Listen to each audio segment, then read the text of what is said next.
Regina is the capital of Saskatchewan province and also the second largest city after Saskatoon with a population of around 220,000 people.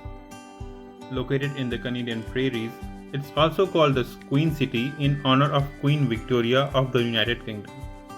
The city is well connected through Regina International Airport with regular non-stop flights to Toronto, Vancouver, Calgary, Edmonton and Winnipeg.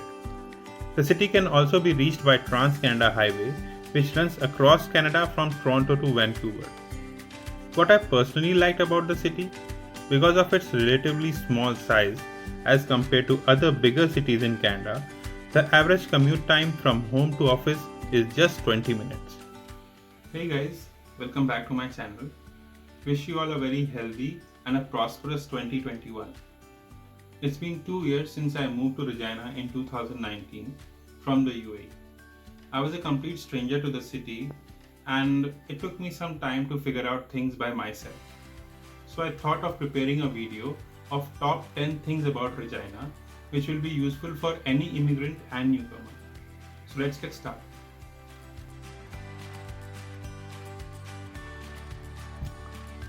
Regina has really long and harsh winters.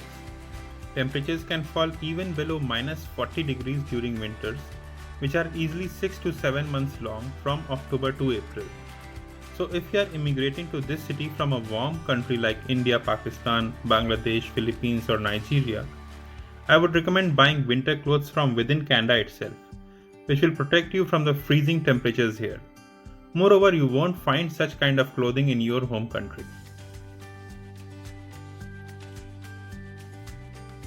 Regina Open Door Society is a non-profit government organization located in downtown Regina that helps new immigrants to settle down in the city. Some of the assessment and orientation programs provided by the society are school registration for children, job assistance and consultation, information regarding important documents such as health card, driving license, and even a provincially licensed childcare center. So if you are a new immigrant in Regina, visiting Regina Open Door Society should be the first in your to-do list.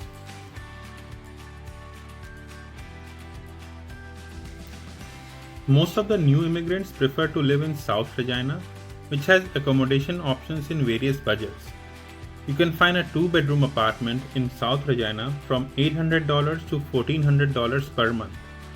Area around the Golden Mile Superstore and Harbour Landing are particularly popular as it has regular bus services, largest Walmart store of the city, and abundant shopping options including Desi stores which sell grocery items for immigrants from India, Pakistan, Bangladesh and Sri Lanka.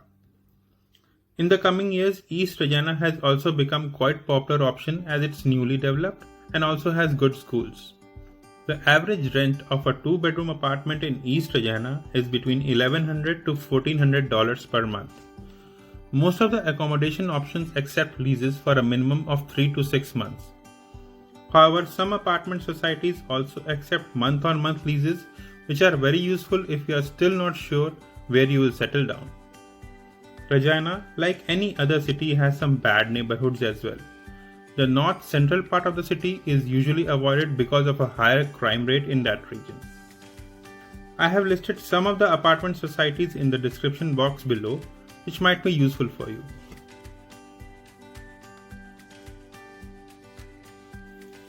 I found the prices of essential commodities, for example groceries, to be pretty much at par in Regina as compared to any other Canadian city. But still the city has a much lesser cost of living as compared to Toronto or Vancouver.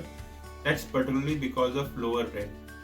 For example, an average 2-bedroom apartment in Regina will cost you around $1,200 per month, whereas in Toronto it's just double, around $2,400 per month. Another major place where you save some money in Regina is car insurance. For example, the car insurance of a mid-size sedan is $120 per month, which is roughly half the price that charged in Toronto or Vancouver. The job market in Regina is not as big as compared to Toronto or Vancouver. Most of the working population in the city is directly or indirectly employed through the government sector. Regina, being the capital of Saskatchewan province, has numerous public sector departments and crown sector corporations, mostly located in downtown Regina. The city has a decent private sector presence as well. For example, Gaspedy, a tech-based company for finding fuel prices, Viterra, a leading handler of grains and pulses, and ISM, an IT company owned by IBM. They all are based out of Regina.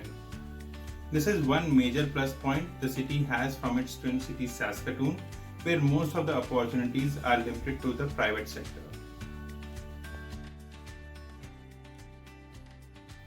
Regina has 44 elementary and 8 public high schools operated by Regina Public School Board. This gives you plenty of schooling options for your child. The schooling is completely free until grade 12. There are two main centers of higher education in Regina. First is University of Regina and the second is SAS Polytechnic. Over the years, I have seen quite a number of graduates from these institutes getting placed in crown sector corporations and public sector departments. Now coming to healthcare. When you arrive in Canada and settle in any city, you have to first choose a family doctor. Your family doctor will take care of all your common and basic medical needs and consultation. For any specific or advanced medical needs, your family doctor will refer to either to a specialist or he or she may refer you to Regina General Hospital, which is equipped with all the modern medical facilities.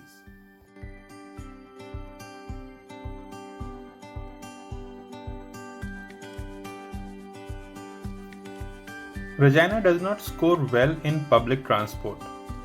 The only means of public transport available in the city is the Regina City Bus service, which has a decent connectivity to downtown Regina from various parts of the city. This can be a difficult option to use during winters when the temperatures fall way below the freezing point. Taxis are also available but can be a costly option for daily use purposes. To sum up, it's a necessity to have a car to move around in the city.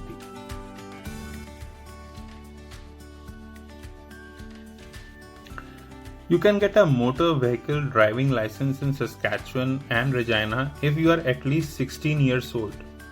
To get a license, you must pass a driver's exam and a road test.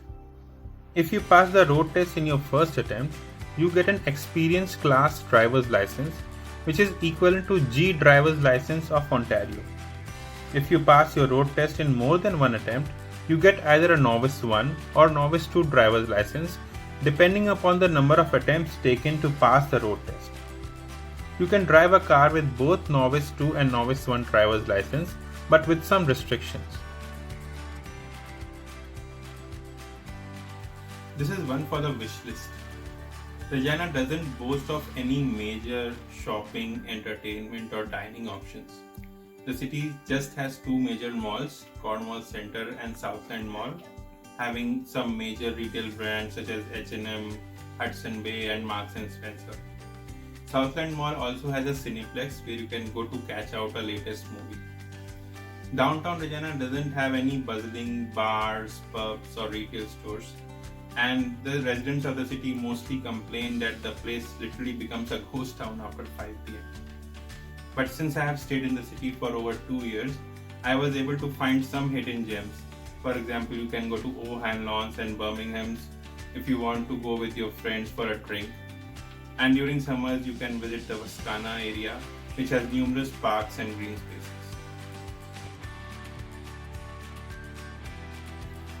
So Regina offers a simple yet a relaxed lifestyle. The city does not have plenty of shopping and entertainment options as other bigger Canadian cities offer. But if you have a decent job in Regina, you can spend quality time with your family, pursue your hobbies, take a pause and relax. So if living a simple yet a relaxed life is your priority, you will definitely love the city. Thanks for watching. Please like, share and subscribe if you like my video. See you again in my next videos.